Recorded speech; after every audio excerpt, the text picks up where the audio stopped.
And overnight, the official death toll from the Philippines typhoon jumped to more than 3,600. That number comes 1 week after the storm tore through the island nation. Some survivors are still waiting for help to arrive. Officials hope to reach all the devastated areas today. Seth Doane has spent this week in the city that took the biggest hit, Tacloban.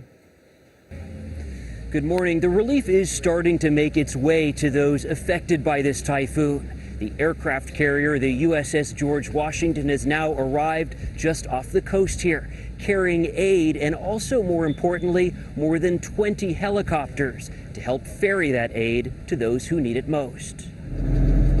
A week after Haiyan tore through, Tacloban has become a city of lines. Residents wait in line for the simple things. Here, it took 5 hours to charge cell phones. There are also lines for the much more significant. At this makeshift medical clinic, Dr. Gary LaRosa told us the patients were there before they were. What types of illnesses are you seeing? When we arrived here last Monday, the most common was wounds. The second, third day, diarrhea and upper respiratory arises. The water supply now is contaminated. That's why there's such a long line down the street, where a Philippine government agency brought in a truck to dispense filtered water.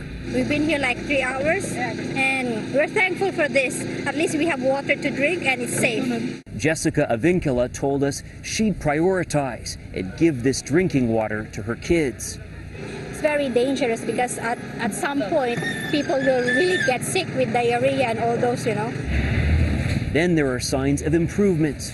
We saw more heavy equipment on the streets clearing debris.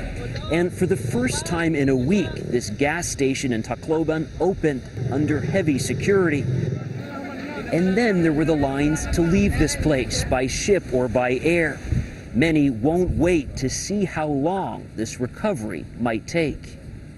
The government here in Tacloban is virtually paralyzed. Only 70 workers are currently on duty, compared to roughly 2,500 that normally would be. Many lost everything in this storm, lost family members, lost lives, or are injured. And that only further hampers the recovery. Charlie, Nora. Seth Doane in Tacloban.